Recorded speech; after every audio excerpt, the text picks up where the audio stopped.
Assalamualaikum warahmatullahi wabarakatuh. Selamat malam para pendengar setia, kisah misteri, di channel Shaveless Mystery, serta para pembaca budiman di shaveless.com.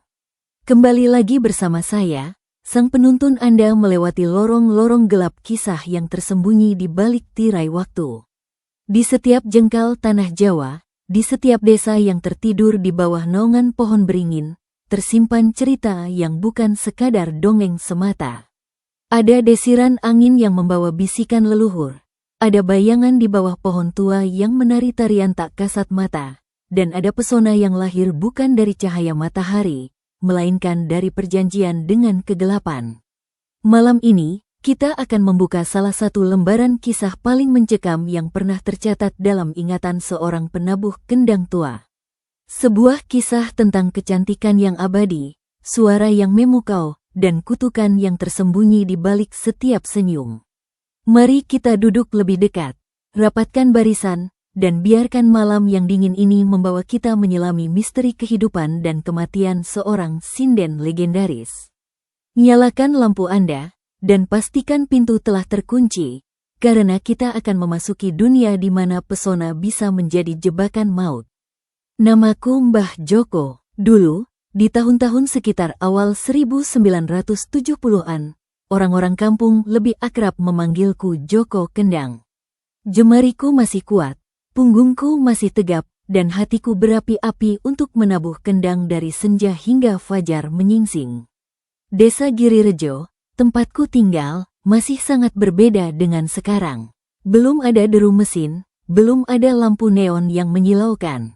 Penerangan kami hanya bergantung pada cahaya kekuningan dari lampu minyak tanah yang berkedip-kedip. Dan di setiap hajatan, wayang kulit dan gamelan bukan sekadar hiburan, melainkan sebuah ritual sakral yang menghubungkan dunia manusia dengan leluhur. Dalam setiap denting saron, hentak gong, dan alunan tembang sinden, aku merasa paling hidup. Di sanalah, aku percaya, roh Jawa sejati bernaung dan bersemayam. Aku masih ingat betul bagaimana malam itu, malam pertama kali aku bertemu dengan sosok yang akan menghantui mimpiku selama puluhan tahun ke depan. Malam bulan purnama, di sebuah hajatan besar di rumah kepala desa di desa Girirejo. Bulan tergantung sempurna di langit, membanjiri halaman dengan cahaya perak yang mistis. Angin malam berhembus pelan, membawa aroma segar tanah basah yang baru diguyur hujan sore tadi, bercampur dengan asap dupa yang membumbung tinggi dari sebuah kamar kecil di sudut rumah, tempat sesaji telah dipersiapkan. Para penonton, dari anak-anak hingga kakek-kakek, sudah duduk berjajar rapi di atas tikar anyaman. Beberapa anak kecil masih berlarian di tepi panggung, tawa mereka pecah di tengah kesunyian malam, sebelum akhirnya diperingatkan oleh orang tua mereka. Aku saat itu sedang sibuk menyiapkan kendang kesayanganku di posisi biasa, di sisi kanan dalang. Kulit kendang itu sudah kusam, penuh noda bekas keringat dan jamu yang sering kuminum agar tetap kuat. Mbah Sastro, dalang kami yang sudah uzur, berjalan terlatih-tatih mendekatiku. Ia membungkuk, bisikannya lirih namun jelas di telingaku, "Joko, malam ini yang nembang bukan sinden biasa. Namanya Nyai Raras Ayu, orang baru dari selatan. Mereka bilang suarane ora ana tandingane. Tidak ada yang menandingi." Aku hanya mengangguk, sedikit penasaran. Sinden baru seringkali hanya isapan jempol belaka, heboh sesaat lalu lenyap ditelan waktu.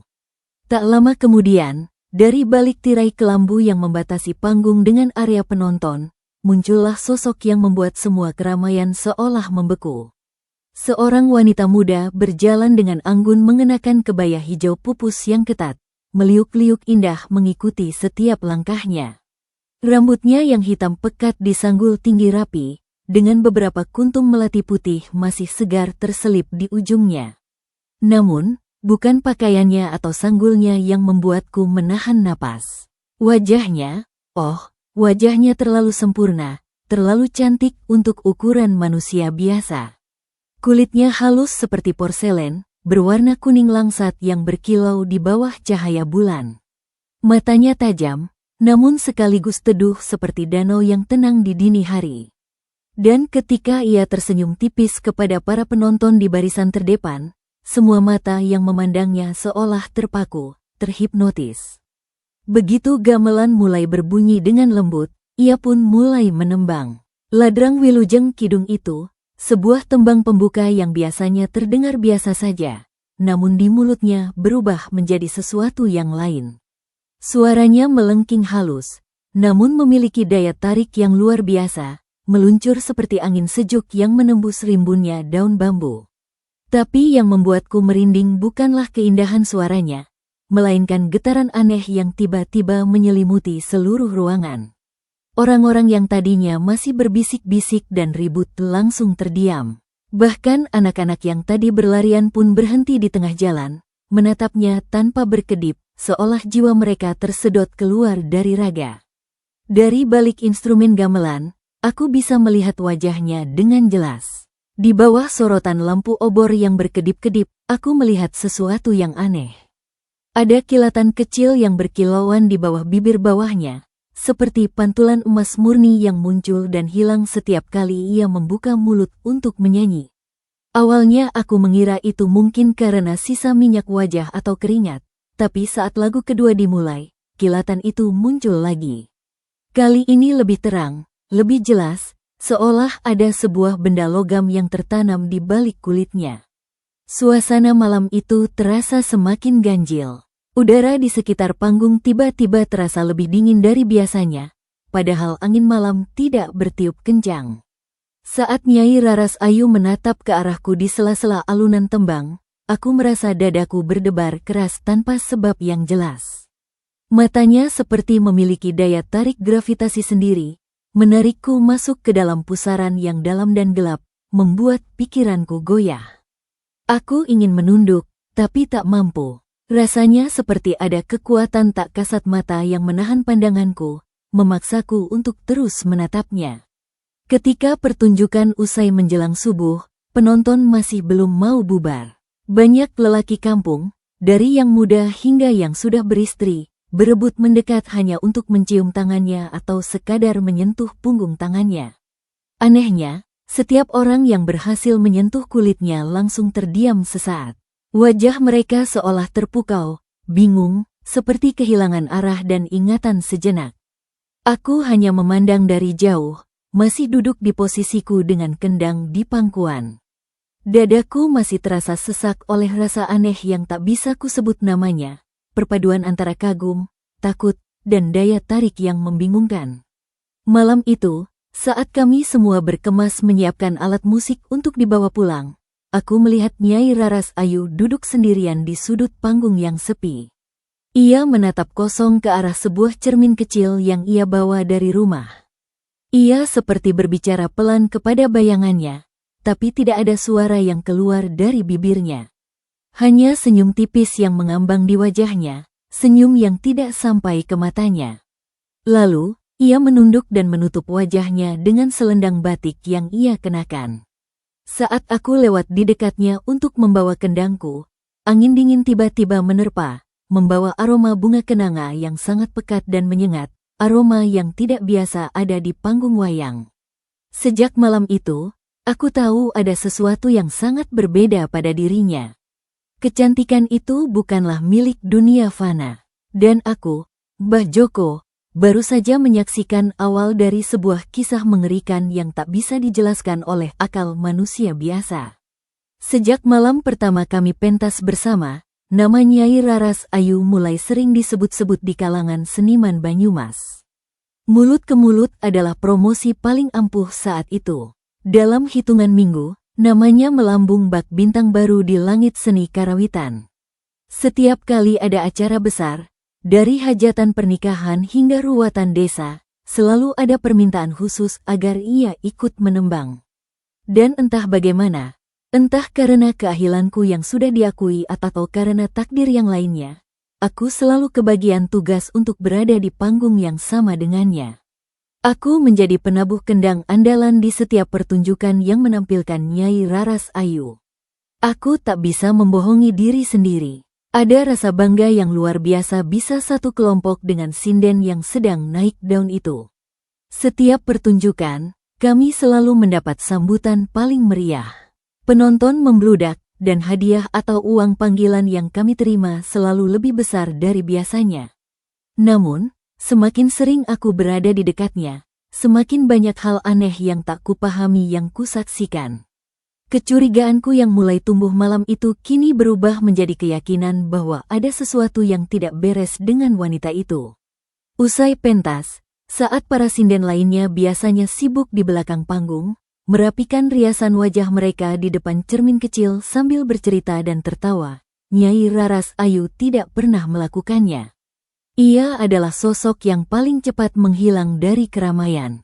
Begitu lagu terakhir usai dan ia membungkuk hormat kepada penonton, ia langsung berjalan cepat ke belakang, menutup wajahnya dengan selendang, menunduk, dan segera memasuki mobil pikap yang kami tumpangi untuk pulang. Ia tidak pernah bergabung dengan kami. Suatu malam, setelah pentas di desa Karangnongko, salah seorang sinden muda yang baru bergabung mencoba menawarkan cermin kepadanya.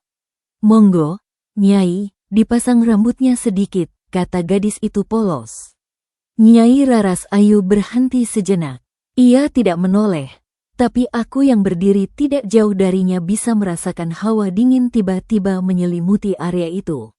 Dengan suara yang sangat lembut namun tegas, ia menjawab tanpa melihat ke arah gadis itu, "Ora perlu.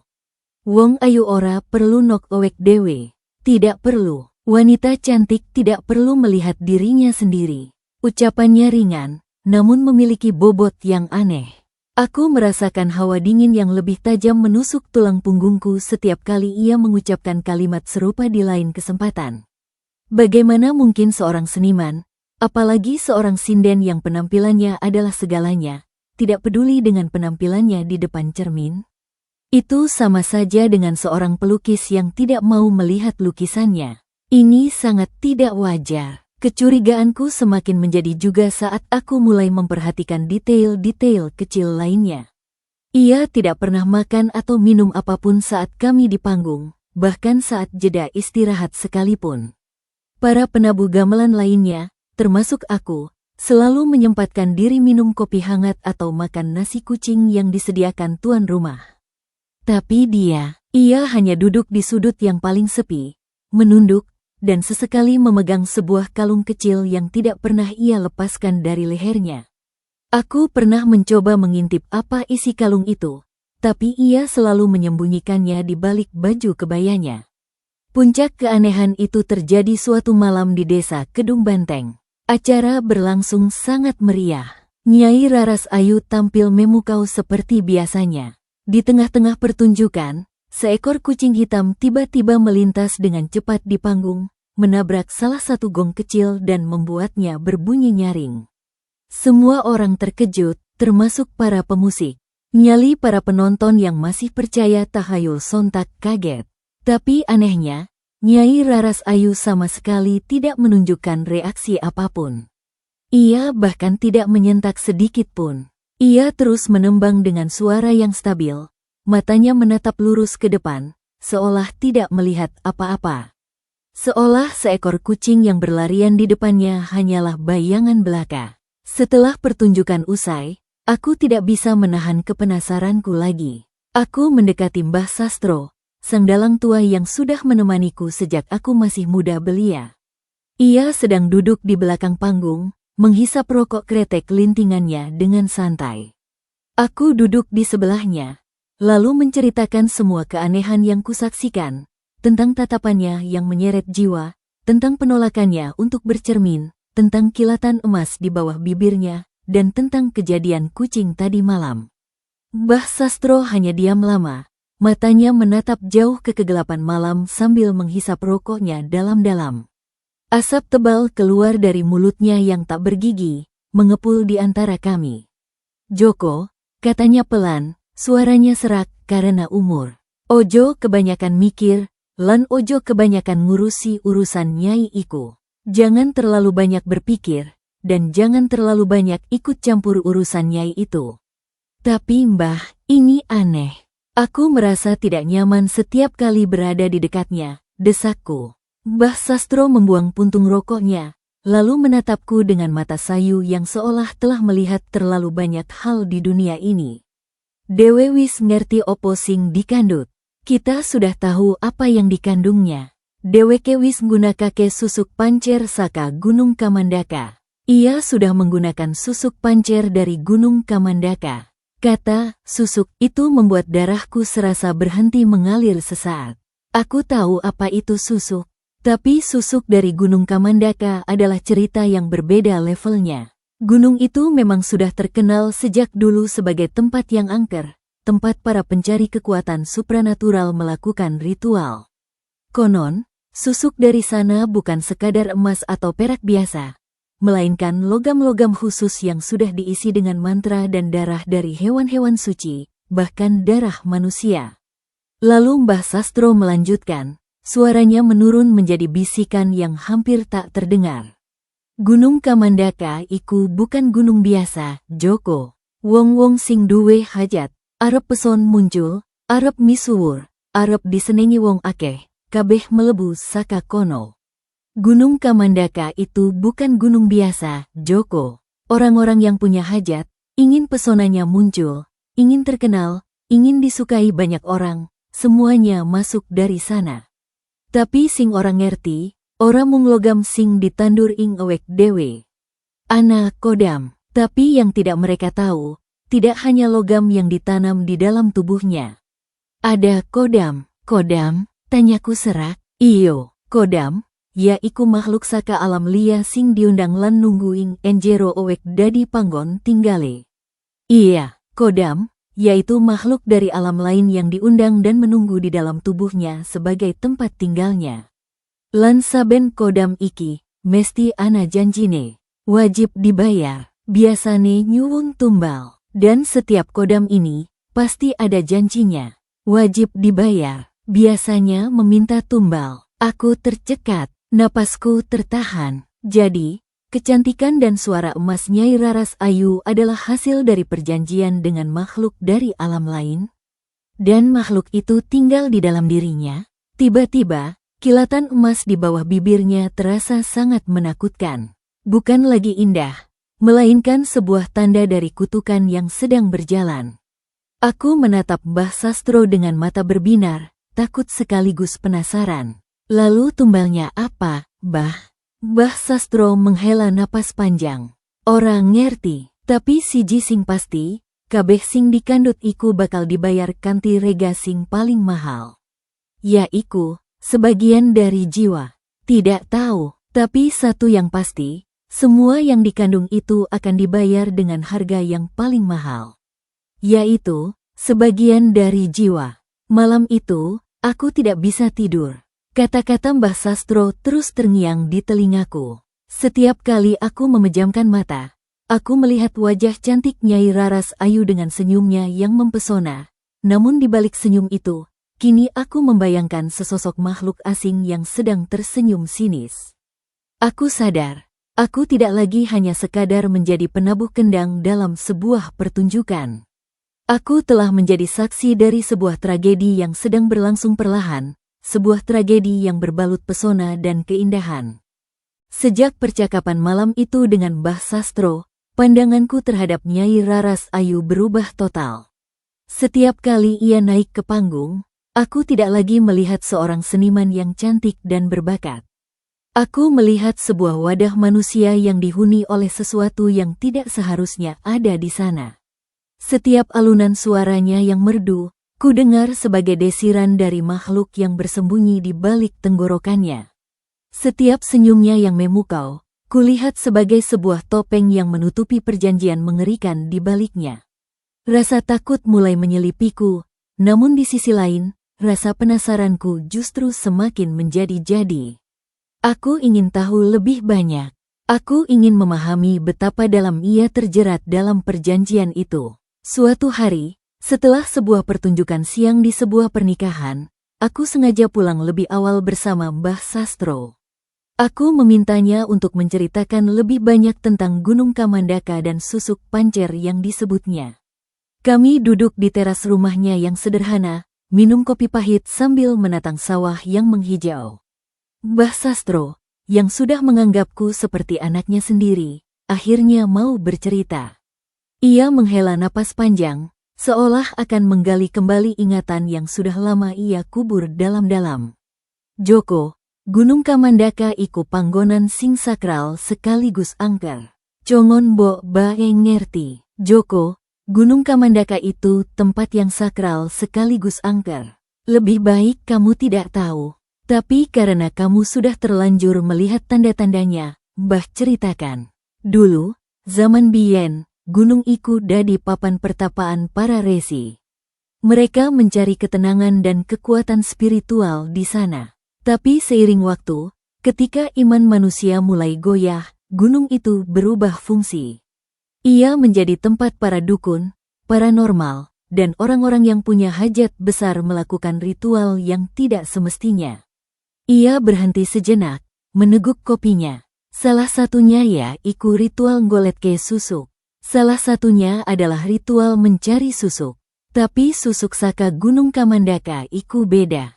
Ora koyo susuk emas utawa perak sing biasa diwanehi juru kecantik. Susuk kono dijupuk saka logam-logam khusus sing ana ing enjero lemah gunung, logam sing nyerap energi alam sing kuat. Tapi susuk dari Gunung Kamandaka itu berbeda. Tidak seperti susuk emas atau perak yang biasa diberikan tukang kecantikan. Susuk dari sana diambil dari logam-logam khusus yang ada di dalam tanah gunung, logam yang menyerap energi alam yang kuat. Logam iku banjur diolah ing wayah wengi khusus, wayah Jumat Kliwon. Dibakar, ditempa, lan diisi mantra-mantra sing kuat nganggo darah. Logam itu lalu diolah di malam khusus, malam Jumat Kliwon. Dibakar, ditempa, dan diisi dengan mantra-mantra yang kuat menggunakan darah. Darah apa, Bah? Tanyaku tak sabar. Ora mung darah ayam cemani, Joko. Kadang-kadang, sing paling kuat, gunakake darah manusia. Ya, darah manusia sing dijupuk kanthi sukarela utawa kanthi cara sing ora wajar. Tidak hanya darah ayam cemani, Joko. Kadang-kadang, yang paling kuat menggunakan darah manusia. Ya, darah manusia yang diambil secara sukarela atau dengan cara yang tidak wajar. Darah iku dadi penyalur kekuatan. Nanging kanggo nyambungake karo dunia gaib, diperlukake penghuni. Darah itu menjadi penyalur kekuatan. Tapi untuk menghubungkannya dengan dunia gaib, dibutuhkan penghuni. Aku mengerutkan kening. Penghuni. Iyo, kodam. Iku sebutane. Makhluk sing biasane urip ing papan-papan angker, diundang lan disurupi menyang enjero logam susuk. Makhluk iku sing bakal menehi kekuatan luar biasa marang pemakain. Pesona, karisma, keberuntungan, kabeh iku dadi hadiah saka kodam kui. Iya, kodam. Itu sebutannya. Makhluk yang biasanya hidup di tempat-tempat angker, diundang dan disurupi ke dalam logam susuk. Makhluk itulah yang akan memberikan kekuatan luar biasa kepada pemakainya. Pesona, karisma, keberuntungan, semua itu menjadi hadiah dari kodam tersebut. Cerita Mbah Sastro membuat bulu kudukku berdiri. Aku membayangkan ritual yang mengerikan itu. Darah, mantra, dan memanggil makhluk dari alam lain untuk tinggal di dalam sebuah benda logam yang akan ditancapkan ke dalam tubuh manusia. Lalu apa yang diminta kodam itu sebagai balasannya? Mbah Sastro menatapku tajam. Hidup, kodam iku urip ing enjero owek manungsa, ngrasake apa sing dirasake pemakain. Nanging dheweke ora duwe awak fisik dhewe. Dheweke iku parasit, dheweke butuh makanan. Makanan paling enak kanggo kodam iku adalah energi kehidupan, emosi, nafsu, lan paling puncake iku nyawa. Hidup, kodam itu hidup di dalam tubuh manusia, merasakan apa yang dirasakan pemakainya. Tapi mereka tidak memiliki tubuh fisik sendiri. Mereka adalah parasit, mereka butuh makanan. Makanan paling enak bagi kodam adalah energi kehidupan, emosi, nafsu, dan puncaknya adalah nyawa. Tumbal iku ora mesti mati, Joko. Bisa wujud kecelakaan, penyakit aneh, utawa nasib sial sing terus-menerus. Nanging yen wis wayahe, yen kontrak wis pungkasan, kodam iku bakal njaluk bayaran pungkasan. Ya iku nyawa sing nempati awak iku. Tumbal itu tidak harus mati, Joko. Bisa berbentuk kecelakaan, penyakit aneh, atau nasib sial yang terus-menerus. Tapi jika sudah waktunya, jika kontrak sudah berakhir, kodam itu akan meminta bayaran terakhir, yaitu nyawa yang menghuni tubuh itu. Aku terdiam, mencerna semua informasi mengerikan ini. Jadi, Nyai Raras Ayu sedang dihuni oleh satu atau bahkan beberapa kodam, dan kodam-kodam itu suatu hari nanti akan menagih janjinya. Tapi kenapa ia harus ke Gunung Kamandaka setiap malam Jumat Kliwon, Bah? Aku pernah mendengar desas-desus itu, tanyaku, mengingat gosip yang beredar di kalangan seniman. Iku kanggo nguripi kodam kanggo ngelapor, lan kanggo ngerasukake maneh kekuatane. Ing gunung iku ana panggonan suci kanggo kodam Dheweke kudu sowan, nggawa sesaji, lan ngelapor apa sing wis dilakoni. Kadang-kadang, dheweke uga nampa tugas anyar saka panguasa gaib ing gunung iku. Itu untuk menghidupi kodamnya, untuk melapor, dan untuk merasukkan kembali kekuatannya. Di gunung itu ada tempat suci bagi kodamnya. Ia harus sowan, membawa sesaji, dan melaporkan apa yang sudah dilakukannya. Kadang-kadang, ia juga menerima tugas baru dari penguasa gaib di gunung itu. Tugas baru, iyo, bisa njalakake wong liya, nyebarake penyakit, utawa ngerusak hajat wong. Kabeh iku dadi bagian saka perjanjian. Iya, bisa menyakiti orang lain, menyebarkan penyakit, atau merusak hajat orang. Semua itu menjadi bagian dari perjanjian. Aku merasakan dingin yang luar biasa, jauh lebih dingin dari malam biasanya. Jadi, setiap keindahan yang dipancarkan Nyai Raras Ayu, setiap pujian yang ia terima, mungkin saja telah dibayar dengan penderitaan orang lain. Dan suatu hari nanti, ia sendiri yang akan menjadi bayaran terakhir. Aku menatap ke arah rumah Nyai Raras Ayu yang jauh di sana, seolah bisa melihat bayangan hitam yang sedang bersemayam di dalam dirinya. Aku takut padanya, tapi di saat yang sama, aku merasa kasihan. Apa ia tahu semua konsekuensi ini saat ia memutuskan untuk memakai susuk itu? Atau ia terlalu tergoda oleh pesona duniawi sehingga mengabaikan bahaya yang mengintai di baliknya? Pertanyaan-pertanyaan itu terus berputar di kepalaku, membuatku semakin terjerat dalam misteri kehidupan sinden yang cantik dan berbahaya itu. Sejak mengetahui rahasia mengerikan di balik kecantikan Nyai Raras Ayu, hidupku mulai dihantui oleh ketakutan yang tak berwujud. Setiap kali aku harus berada di panggung yang sama dengannya, jantungku berdegup kencang, bukan karena semangat, melainkan karena cemas. Aku menjadi sangat sensitif terhadap segala sesuatu yang berhubungan dengannya. Aku memperhatikan setiap gerakannya, setiap tatapannya, dan setiap kata yang keluar dari mulutnya, mencari tanda-tanda kehadiran makhluk asing yang bersemayam di dalamnya. Malam-malam setelah pembicaraan dengan Mbah Sastro, aku mulai bermimpi aneh. Mimpi itu selalu sama dan semakin jelas setiap malamnya. Dalam tidurku, aku melihat Nyai Raras Ayu berdiri sendirian di bawah sebuah pohon besar yang tua dan menjulang tinggi di lereng Gunung Kamandaka. Pohon itu tidak memiliki daun, ranting-rantingnya kering dan meliuk-liuk seperti tangan-tangan yang mencoba meraih bulan. Ia mengenakan kebaya putih yang sederhana, sangat berbeda dengan gaun indah yang biasa ia pakai di panggung. Rambutnya terurai liar ditiup angin malam yang dingin. Ia menatap langit gelap yang penuh awan hitam, sambil menggenggam sesuatu yang berkilat di tangannya. Aku tidak bisa melihat jelas apa itu, tapi aku tahu itu adalah sumber kekuatannya.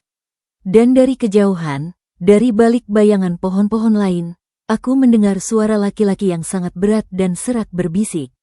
Suaranya bukan suara manusia, lebih seperti suara gesekan batu yang digesekkan, penuh dengan kekuatan kuno. Wes wayahe, Nyai. Wes wayahe pesonamu dibayar. Sudah waktunya, Nyai. Sudah waktunya pesonamu dibayar. Setiap kali mendengar bisikan itu, Aku selalu terbangun dengan tiba-tiba, dengan keringat dingin yang membasahi seluruh tubuhku dan jantung yang berdegup kencang. Aku duduk di tempat tidur, menatap gelapnya kamarku, dan merasakan kehadiran sesuatu yang lain di dalam kamar.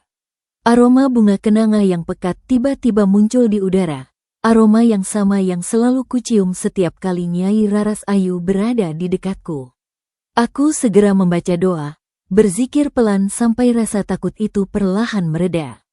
Tapi saat aku kembali teringat senyumnya yang mempesona, aku sadar bahwa rasa takutku sudah mulai berubah menjadi rasa penasaran yang lebih dalam, dan yang lebih mengkhawatirkan, ada rasa simpati yang tumbuh di dalam hatiku.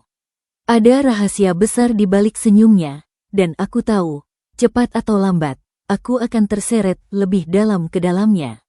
Kecurigaanku semakin kuat saat aku mulai memperhatikan hal-hal aneh yang terjadi di sekitarnya di dunia nyata, bukan hanya dalam mimpi. Kadang-kadang, ketika ia lewat di dekatku, udara di sekitarnya berubah menjadi sangat dingin, jauh lebih dingin dari suhu udara pada malam hari biasanya. Seolah-olah ada angin sejuk yang berhembus hanya untuknya, sebuah angin yang tidak bisa dirasakan oleh orang lain. Suaranya memang lembut dan menenangkan, namun ada tekanan aneh di setiap kata yang ia ucapkan, sebuah tekanan yang membuat dadaku terasa sesak. Dan matanya, ya, matanya adalah hal yang paling menakutkan bagiku. Matanya seperti punya cahaya sendiri. Dalam gelap panggung yang hanya diterangi oleh beberapa lampu obor, aku pernah melihat bola matanya berkilau. Bukan karena pantulan cahaya lampu, melainkan seperti bara api kecil yang menyala pelan dari dalam. Cahaya itu redup, tapi jelas terlihat olehku yang duduk tidak jauh darinya.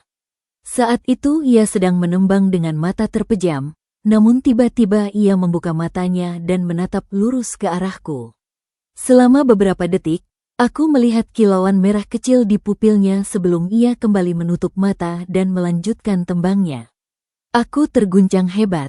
Hampir saja membuatku memukul kendang secara tidak teratur.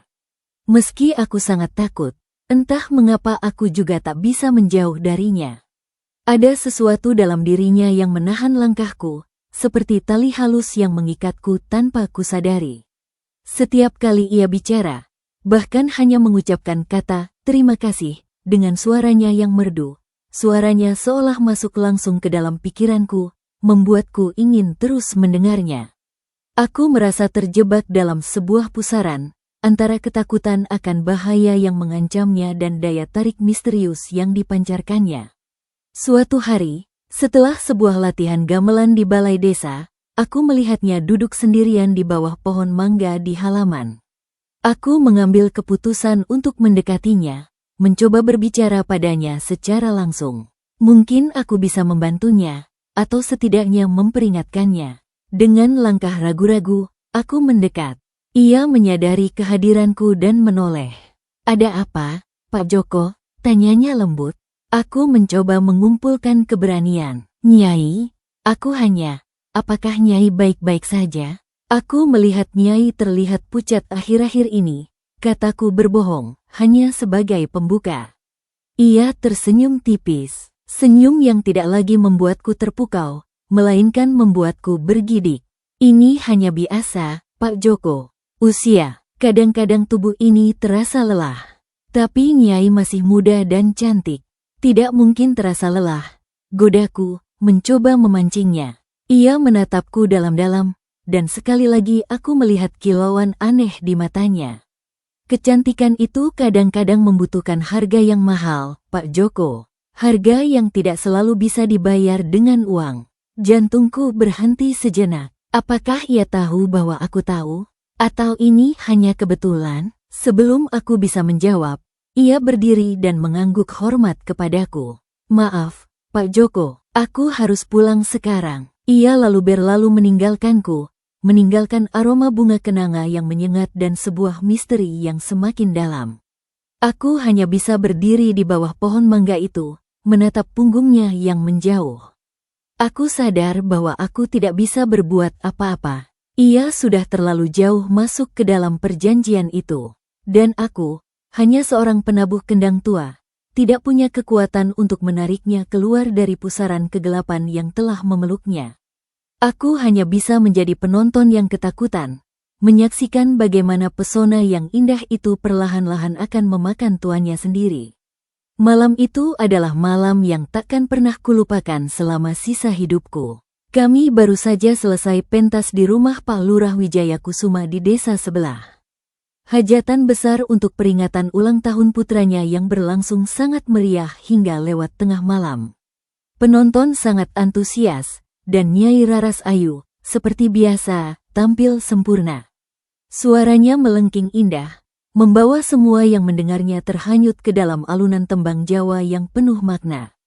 Karena hujan turun sangat deras disertai angin kencang, membuat jalan-jalan desa yang sebagian masih berupa tanah menjadi berlumpur dan sulit untuk dilewati. Kami diminta untuk menginap di rumah Pak Lurah. Para penabuh gamelan, termasuk aku, dan para sinden ditempatkan di ruang pendopo yang besar di bagian belakang rumah. Kasur-kasur tikar sudah disiapkan berjajar. Aku mendapat tempat di pojok, dekat dengan jendela yang menghadap ke halaman belakang yang gelap dan dihiasi oleh pohon-pohon tua yang menyeramkan di bawah guntur yang sesekali menyambar-nyambar. Aku tertidur dengan pulas, kelelahan setelah bermain kendang selama hampir 6 jam non-stop.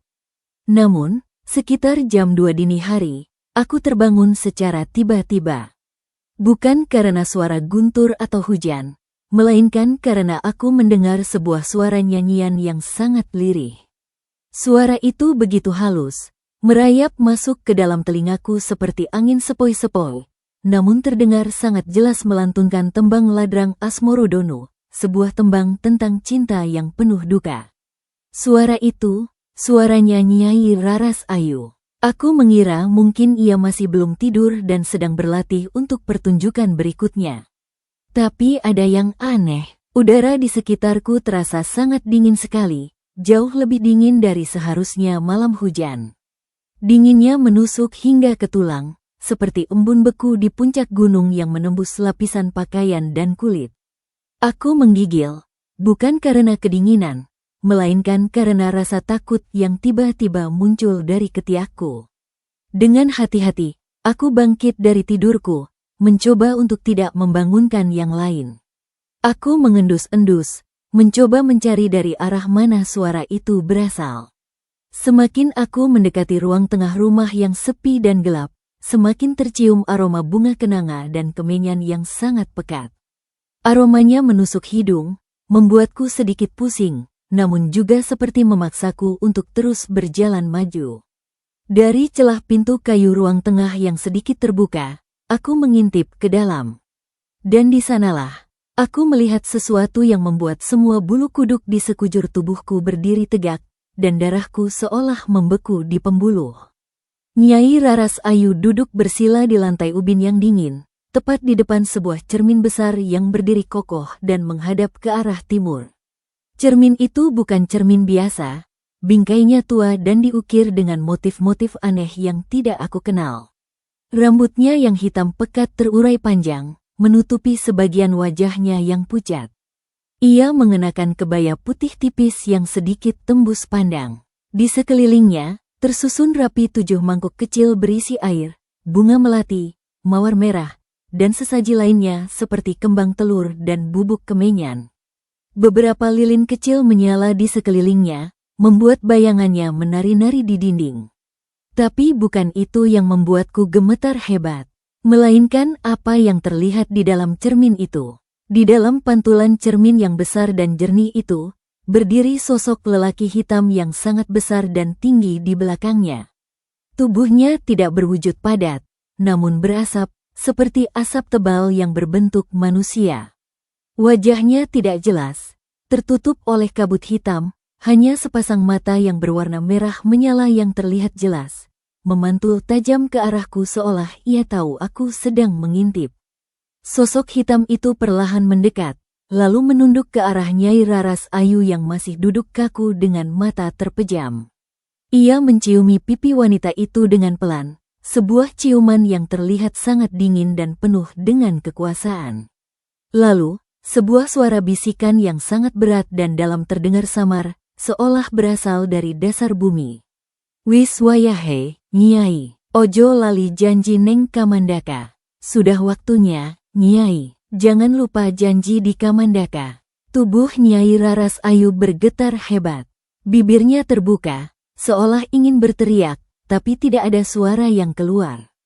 Ia seperti sedang menahan tangis yang sangat menyiksanya. Beberapa detik kemudian, ia tersenyum tipis, senyum yang sangat menyedihkan, sambil air matanya menetes deras. Air matanya yang jernih itu jatuh tepat ke dalam salah satu mangkuk air yang ada di depannya, menciptakan bunyi gemericik pelan yang terdengar sangat mengerikan di tengah kesunyian malam. Aku terpaku di tempatku, tidak bisa bergerak, tidak bisa berteriak. Jantungku berdegup kencang seperti mau copot. Tapi ketika mata merah menyala dari sosok hitam di dalam cermin itu berbalik dan menatap tajam ke arahku, aku langsung jatuh terduduk dengan kencang. Aku merasa seperti ditarik dengan paksa oleh pandangan itu. Dadaku terasa sesak, kepalaku pusing, mataku berkunang-kunang. Dengan sisa tenaga yang ada, aku bangkit dan berlari sekuat tenaga keluar dari rumah. Aku tidak peduli hujan deras yang mengguyurku, tidak peduli dingin yang menusuk. Aku terus berlari hingga ke teras depan rumah Pak Lurah, lalu duduk berselonjor sambil menggigil tak terkendali. Aku berzikir pelan, la ilaha illallah, astagfirullahalazim. Aku terus membaca ayat-ayat suci itu sampai azan subuh terdengar dari kejauhan, menandakan malam mengerikan itu telah berakhir. Saat fajar mulai menyingsing dan hujan reda, aku baru berani masuk lagi ke dalam rumah. Semua orang masih tertidur pulas, tidak ada yang menyadari kejadian mengerikan tadi malam. Nyai Raras Ayu sudah kembali ke tempat tidurnya, duduk di pojok sambil menyisir rambutnya dengan tenang seolah tidak terjadi apa-apa. Ketika aku menatapnya tanpa sengaja, ia hanya tersenyum samar ke arahku. Tapi matanya tampak kosong, tidak ada cahaya di dalamnya. Kulit wajahnya pucat seperti kertas, dan di bawah kelopak matanya ada bayangan hitam pekat seperti bekas orang yang tidak tidur semalaman. Sejak pagi itu, aku tahu bahwa yang kulihat semalam bukan sekadar mimpi atau halusinasi yang disebabkan oleh kelelahan. Ada sesuatu yang hidup di balik cermin itu, sesuatu yang bukan dari dunia ini, yang menjadi bagian dari tubuh Nyai Raras Ayu, dan malam itu, aku telah menyaksikan bagaimana ia membayar sewa untuk pesonanya. Tahun-tahun bergulir bagai alunan tembang gamelan yang tak pernah usai. Desa Girirejo dan Banyumas pada umumnya berubah dengan pesat.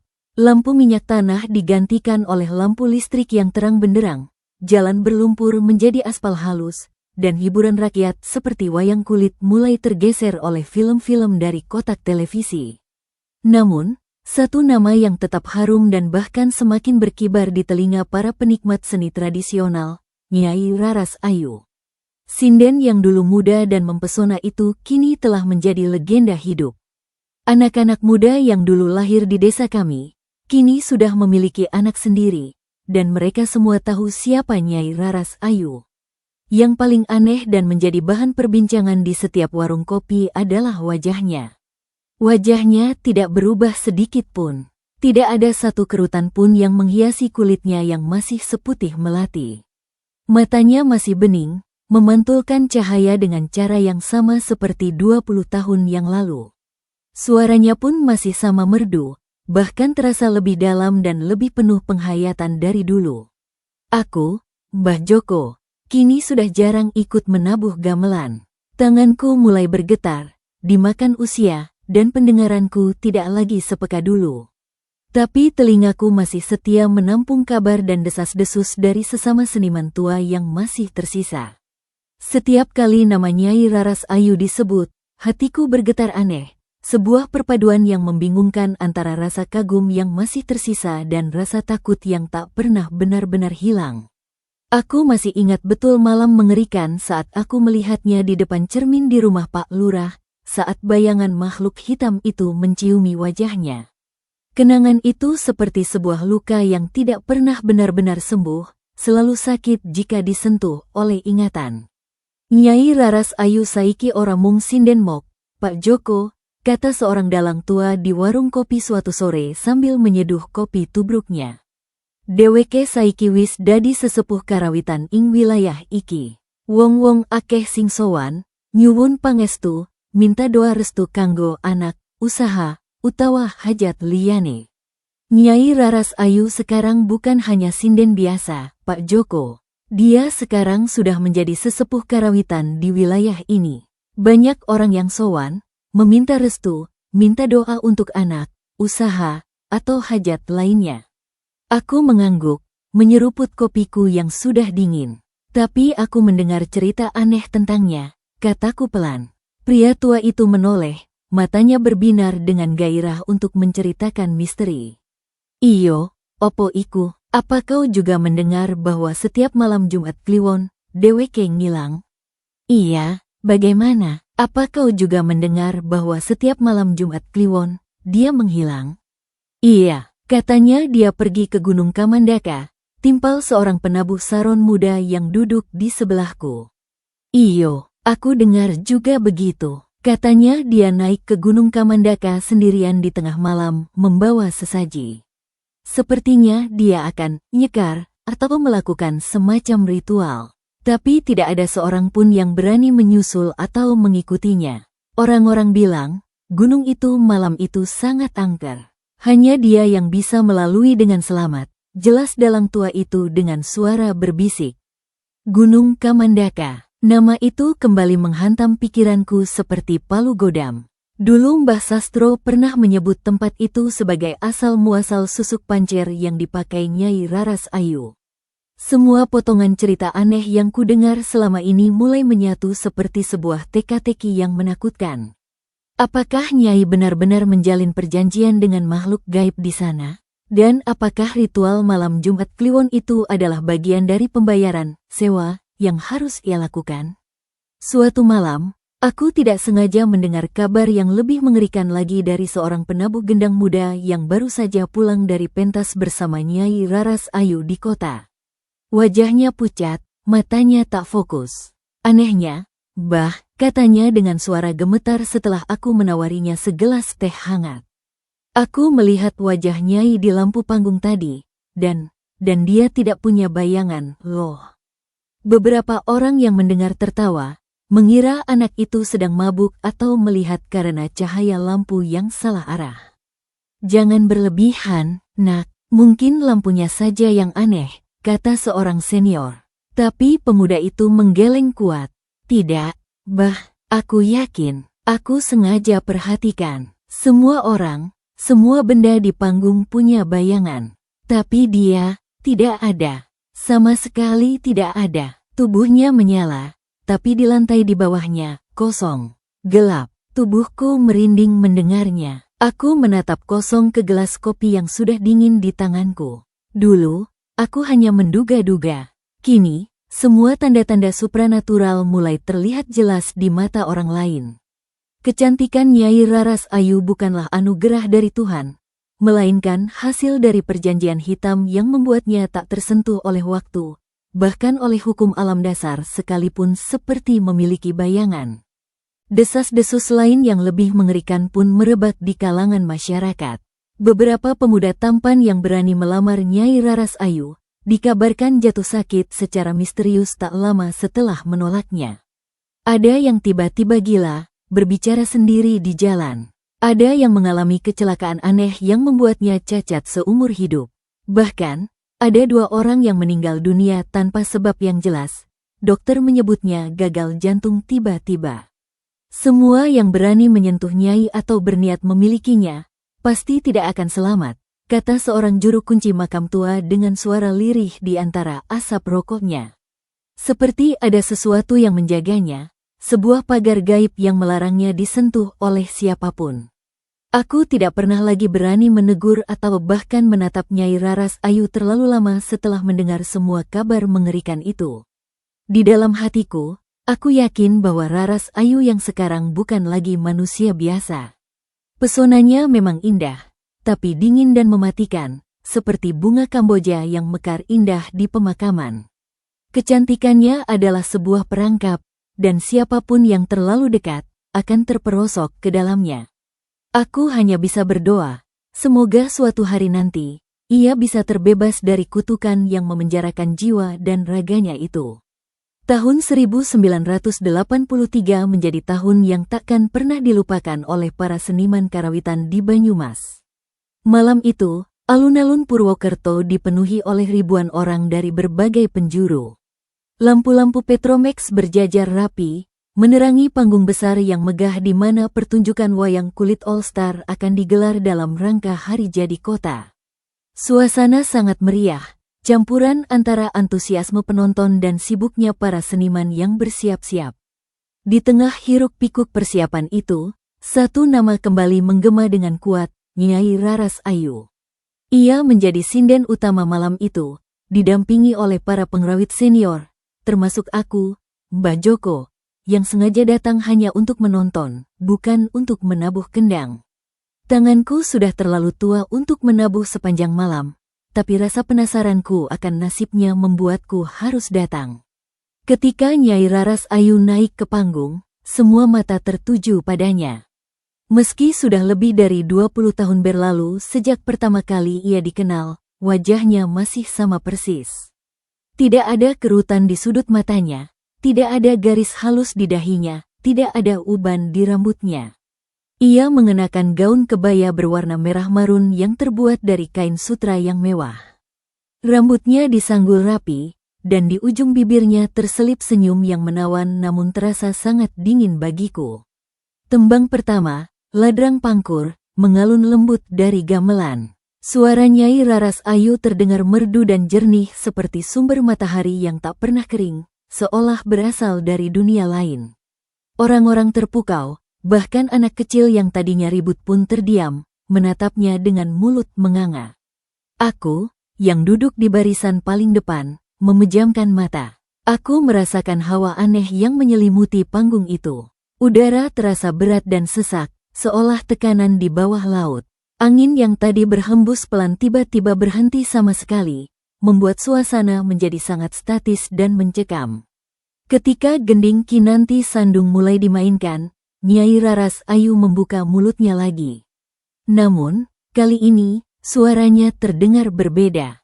Nada yang biasanya melengking indah tiba-tiba terdengar serak dan pecah, seolah ada pasir kasar yang menghalangi di tenggorokannya. Para penabuh gamelan saling pandang bingung. Aku yang duduk di depan memicingkan mata, berusaha melihat dengan jelas. Aku melihat Nyai Raras Ayu menggenggam dadanya dengan kuat, wajahnya menahan sakit yang sangat hebat. Tiba-tiba, ia batuk. Bukan batuk biasa. Batuk itu sangat keras, kering, dan terdengar seperti suara yang muntah dari dalam. Dan yang paling mengerikan, dari mulutnya yang terbuka, memercikkan cairan berwarna merah tua ke kain kebaya mewahnya. Darah. Penonton di barisan depan berteriak histeris. Suara gamelan yang sedang asyik berhenti mendadak dengan suara yang tidak berirama. Nyai Raras Ayu terbatuk-batuk hebat, tubuhnya bergetar, lalu ambruk tepat di depan kaki dalang yang sedang kebingungan. Panggung yang tadi riuh berubah menjadi kacau total. Beberapa laki-laki naik ke panggung, mencoba membantu. Aku, tanpa sadar, juga ikut naik ke panggung. Ketika tanganku menyentuh kulit lengannya untuk membantunya duduk, aku terkejut. Kulitnya dingin sekali, seperti es. Tidak ada sedikit pun kehangatan tubuh manusia normal. Matanya terbuka sedikit, tapi di dalam bola matanya yang biasanya bening, kini terlihat warna hitam pekat seperti tinta yang meluber, menelan seluruh putih matanya. Ia tidak lagi melihat apa-apa di dunia ini. Kegaduhan itu mencapai puncaknya ketika lampu Petromax yang menggantung di atas panggung tiba-tiba bergoyang hebat, seolah ditiup angin kencang dari arah yang tidak jelas. Angin dingin yang sangat tajam tiba-tiba datang dari barat, menerpa panggung dan membuat semua orang menggigil kedinginan, bahkan bukan musim hujan. Beberapa orang berteriak bahwa mereka melihat bayangan hitam besar yang melintas cepat di atas panggung sebelum menghilang ke dalam kegelapan malam. Dengan susah payah, kami membawa tubuhnya yang sudah lemas dan lumpuh ke mobil. Aku ikut serta di dalam mobil, duduk di sampingnya. Di perjalanan menuju rumahnya, aku memegang tangannya yang dingin. Aku bisa merasakan getaran aneh yang sangat lemah di dalam tubuhnya, seolah ada sesuatu yang sedang sekarat di dalam sana. Aku tahu, malam itu adalah malam pembayaran terakhir. Kontraknya telah berakhir, dan Kodam yang selama ini memberinya pesona, telah datang untuk menagih janjinya. Udara di rumah duka terasa berat dan lembab, penuh dengan kesedihan yang nyata. Aroma kemenyan yang biasanya menenangkan bercampur dengan anyir darah yang masih menyelimuti ruangan tempat jenazah Nyai Raras Ayu terbaring kaku. Para kiai dan ustaz dari berbagai masjid berdatangan, wajah mereka serius dan penuh kekhawatiran. Mereka mencoba untuk memandikan jenazah Nyai Raras Ayu seperti yang seharusnya dilakukan sesuai syariat.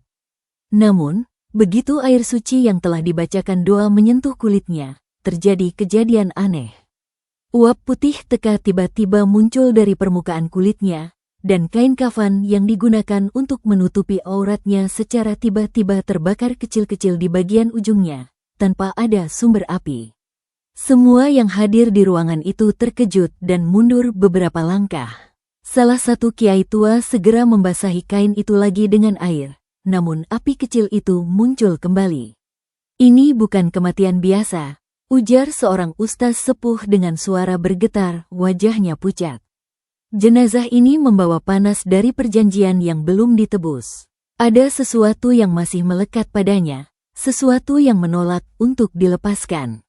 Setelah bermusyawarah dengan suara yang berbisik-bisik dan penuh rasa takut, salah satu di antara mereka menyarankan untuk memandikan jenazah itu dengan menggunakan air bunga setaman yang telah dicampur dengan segenggam tanah khusus dari Gunung Kamandaka.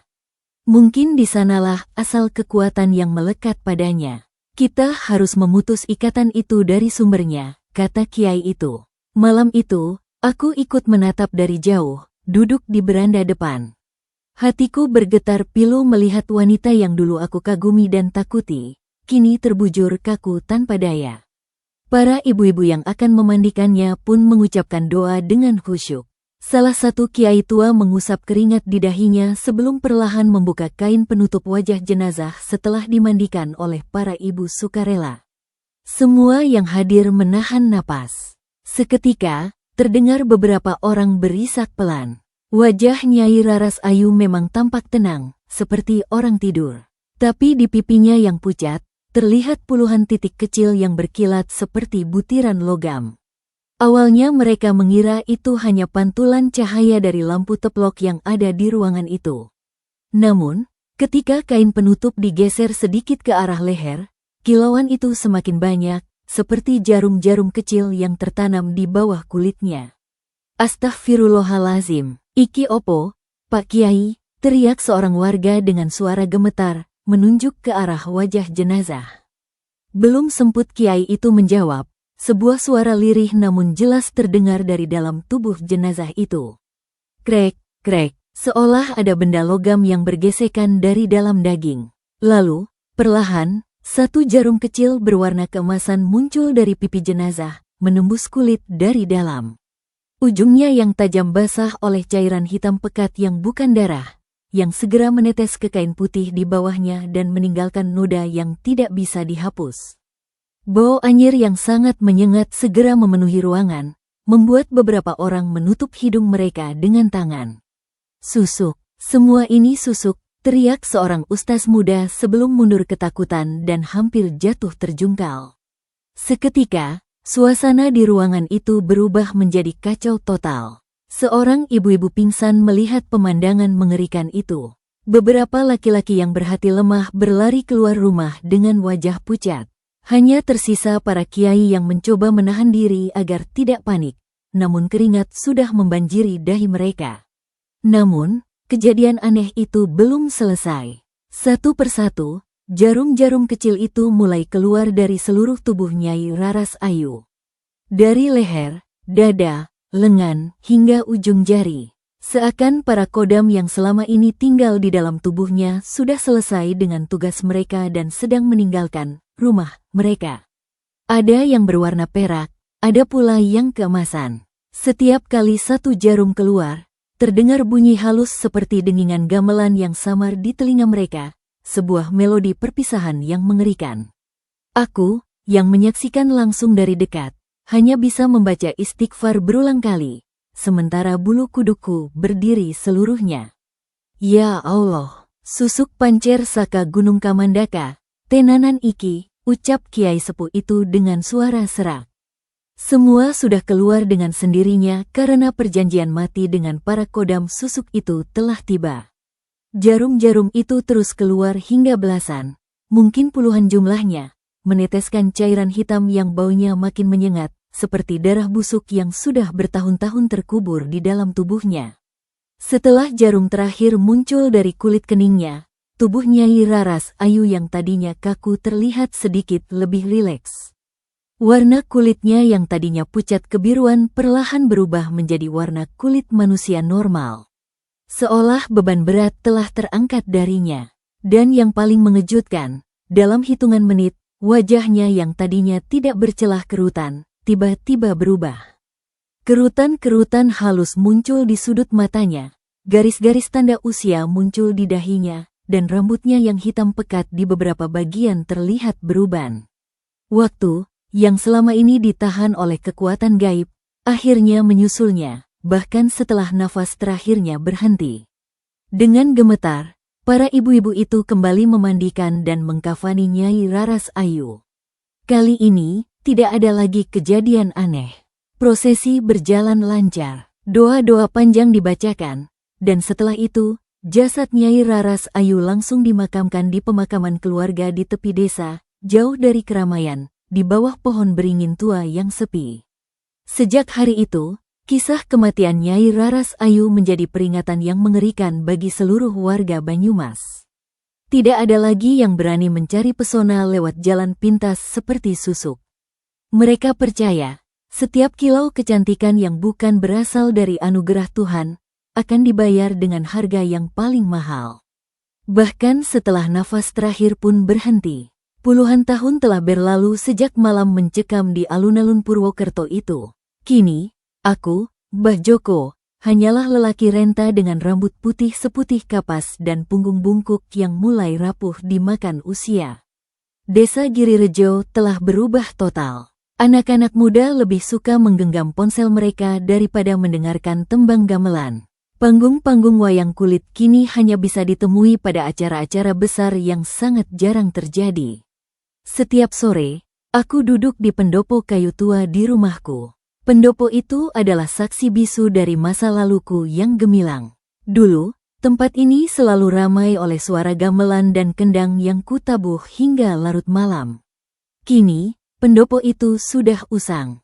Beberapa bilah saron berkarat, kulit kendang kesayanganku mengeriput, dan labu gong yang besar retak di ujungnya. Namun, bagiku, setiap benda di sana masih menyimpan getaran memori dari masa lalu.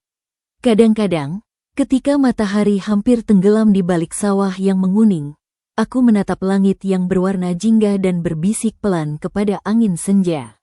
Raras Ayu, sudah lama kau pergi, tapi suaramu masih ada di sini. Suaraku bergetar, antara rindu dan takut yang tidak pernah benar-benar pudar. Aku tidak tahu apakah yang sering kudengar itu hanyalah ingatan yang menua atau memang arwahnya yang tidak benar-benar pergi. Beberapa kali, aku mengaku mendengar tembang lirih mengalun dari arah panggung tua di ujung pendopo yang tidak pernah ku pakai lagi. Nada-nadanya sama seperti dulu, kinanti sandung yang lembut namun mengiris hati. Bersamaan dengan itu, semerbak aroma bunga kenanga yang khas terkadang tercium sangat jelas di antara tiupan angin senja, aroma yang sama yang menandai kehadirannya dulu. Tidak ada orang lain yang mendengarnya atau menciumnya. Hanya aku, Mbah Joko, seorang diri. Anak-anak muda di desaku sering menyebutnya hanya halusinasi orang tua yang pikun. Tapi aku tahu, aku bukan pikun. Aku tahu ada sesuatu yang masih menggantung di antara alam manusia dan dunia gaib, sebuah ikatan yang tidak terputus hanya oleh kematian. Aku percaya, roh Nyai Raras Ayu tidak sepenuhnya pergi. Dalam hidupnya, ia terlalu dalam mengikat janji dengan sesuatu yang bukan dari dunia fana. Ia telah menukar jiwanya dengan pesona duniawi, dan janji semacam itu tidak pernah putus hanya karena tubuhnya telah kembali ke tanah. Mungkin rohnya masih terikat pada Gunung Kamandaka, atau mungkin ia masih berkeliaran di tempat-tempat yang dulu membuatnya terkenal, mencari sesuatu yang tidak pernah ia dapatkan selama hidupnya, kedamaian. Aku menatai kegelapan yang mulai menyelimuti desa. Aku merasakan kehadirannya lagi, di dekatku. Aku tidak takut lagi, hanya rasa kasihan yang tersisa. Kuputuskan untuk berdiri, berjalan terlatih-tatih ke dalam rumah, meninggalkan pendopo tua itu bersama kenangan dan arwahnya. Sebelum aku masuk, aku berbisik sekali lagi ke dalam angin malam. Semoga kau menemukan jalanmu kembali, Raras Ayu. Semoga kau mendapat ampunan. Demikianlah kisah Nyai Raras Ayu, sang sinden dengan pesona abadi yang dibayar dengan harga yang mengerikan. Semoga dari kisah ini kita bisa mengambil hikmah, bahwa kecantikan dan ketenaran hanyalah sementara, dan yang abadi hanyalah amal kebaikan yang kita lakukan. Terima kasih kepada para pendengar yang telah menyaksikan kisah misteri ini di channel Shyfeless Mystery, serta para pembaca di shyfeless.com. Jika kalian menyukai kisah ini, jangan lupa untuk memberikan dukungan dengan cara menekan tombol like, menulis komentar, dan membagikan video ini kepada teman-teman kalian. Dukungan kalian adalah semangat bagi kami untuk terus mengangkat kisah-kisah misteri dari Nusantara. Sampai jumpa di kisah misteri berikutnya. Wassalamualaikum warahmatullahi wabarakatuh.